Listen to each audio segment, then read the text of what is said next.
Americans at risk. McCarthy has so far said the Republicans will not allow the U.S. to default and express an interest in reaching an agreement with the president. The U.S. government hit its statutory debt limit earlier this month, and the Treasury Department said at the time that it had begun resorting to extraordinary measures to pay for the bills, and that there is a June 5th deadline for 2023 to act or risk a default. The House Republicans even been demanding spending cuts in exchange for lifting the debt ceiling and averting a default on the U.S. debt. But the party leaders have put forward a unified plan to cut spending, complicating McCarthy's task of passing a bill with his narrow majority. The White House previously said there won't be any negotiations and that Congress must allow the government to pay its bills. Even the Democratic leaders in the House and Senate have backed Biden, demanding that McCarthy present his plan and pass through the House before any discussions occur. McCarthy said that he wants to make cuts on Social Security and Medicare, and take it off the table with Democrats who are over the debt ceiling. Folks, he also added this.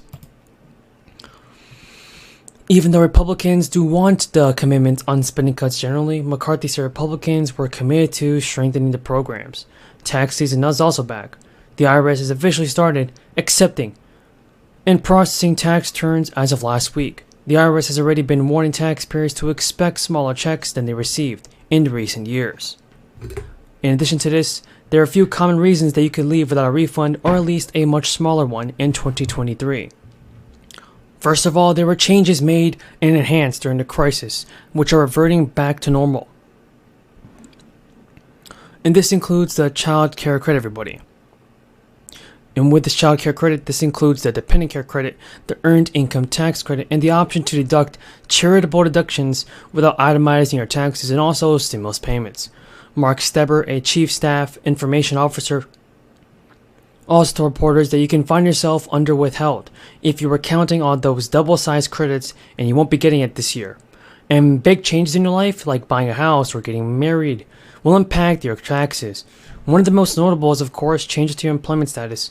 If you had a refund or a new job in 2022, you may be remembering to complete a Form W-4, which determines how much tax is withheld from your paycheck. And the most taxes taken out of your paycheck will also lead to a refund. Any supplemental wages you received last year, like bonuses, severance pay, or payments for moving costs, can also be subject to the income taxes, folks. And first of all, as both Steber and the IRS have recommended, file your tax early regardless of whether or not you owe the money, because while the IRS can penalize you for failing to file, it can also penalize you for failing to pay the taxes you owe on time. Taxes you owe are subject to interest and monthly late payment penalties, and according to the IRS, the tax filing deadline falls on April 18th. It strengthens our national security and promotes national leadership on the global arena. Our majority is delivering new pay raises for heroic men and women in uniform while securing more investments in the next generation of defense technology to keep us strong and qualitatively superior. We are strengthening the security of DoD supply chains while advancing new and fundamental research at HBCUs and MSIs. And we are further supporting the Ukrainian people in their fight for democracy with $1 billion additional in security assistance.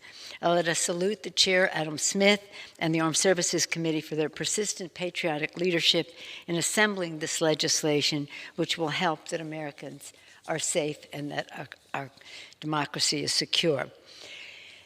Next week, again, when we're talking about our security, we have to talk about our veterans. And as you said, we promise them when they fight for us, we will protect them when they come home. This bill, the PACT Act, takes another monumental step to care for our brave men and women in uniform who risk their lives to fight the enemy. Residents in the state of Missouri could be in for a $500 per person check as part of a new stimulus tax rebate plan, supported by the Senate.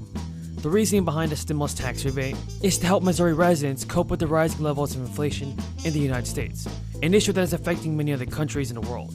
The plan appears to have widespread support so far, but in order for it to become a reality for residents, there will still need to be a vote by the Housing Governor, Mike Parson. The main source of confusion around a stimulus tax rebate is often the eligibility of local residents.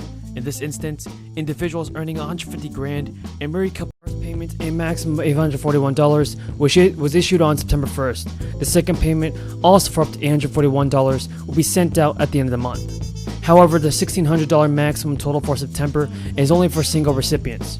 An eligible individual with an eligible spouse receives up to $1,200 per payment, while a stipend of $420 per payment goes to those living with or providing for SSI beneficiaries.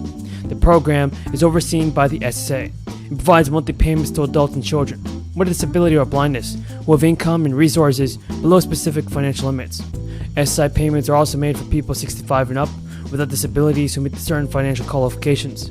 You might be eligible to receive SSI monthly payments even if you already received SSI or SSDI or retirement benefits. About 7.6 million people receive SSI benefits, in fact, and not everyone gets the same amount. You might get more if you live in a state that adds the money to the federal SSI payment, or get less if you have other income. Because of the way the system works, 2 SSI payments are sent in September, April, and December. But that doesn't mean you're getting extra money. It's to make up to 3 months that have no payments sent out in January, May, and October. There is a new deposit date for inflation checks. Here's the listen up. Listen up, everybody. It's about to get really important. Millions of eligible households who qualify for the SNAP will continue to get an important financial boost amidst an inflation crisis that has dealt the United States a hard blow. The amount each family could receive mainly depends on their income as well as certain expenses. Several states have officially announced they will offer additional SNAP benefits to eligible families. The assistance is intended to help households struggling to make ends meet as a result of joblessness or decreased hours following the crisis. Last year, Congress and the USDA decided to temporarily modify SNAP eligibility. Under the new rules, each household must meet certain requirements and also asset requirements in order to qualify. The household income should be at or below 130% of the federal poverty level, which has been at $1,800 a month in 2022. For example, this means that the federal poverty line for a 3-person family is $2,400 a month. Meanwhile, a household without an elderly or disabled member must have assets of $2,500 or less. The Pennsylvania SNAP program has been benefiting families in the U.S. states since it came into effect. The good news is that the recipients are going to continue to get extra monthly checks throughout October 2022. And now, due to the crisis, SNAP recipients have been receiving extra monthly checks as well. On July 15th, the Biden administration extended the federal emergency declaration due to the crisis for an additional 90 days. Therefore, the SNAP payments will continue through the end of this month. The extra payment will bring households that are only eligible for a partial benefit up to the maximum benefit amount for their household size. Households that are eligible for the maximum benefit amount will receive an extra $95 a month. In the upcoming weeks, millions of Americans can anticipate receiving some financial assistance. Due to new tax rebates, Illinois taxpayers will soon get checks in the mail. Illinois is also passed early this year into providing one-time individual income tax refunds, as well as rebates on property taxes for people who meet certain specific requirements. Residents must have paid Illinois property tax, and also those who submitted a 2021 tax form will automatically be reimbursed. Illinois citizens can still submit the form online to receive the rebate. There is also an update on student loan forgiveness. Democratic Representative Alexandria Ocasio-Cortez believes Americans should be more supportive of one another and that we can start by embracing President Biden's student loan forgiveness plan. Ocasio-Cortez mentioned other programs that use taxpayer dollars to benefit specific populations. The first-time homeowner benefits, Medicare for senior citizens, and roads that even public transit users help fund through taxes.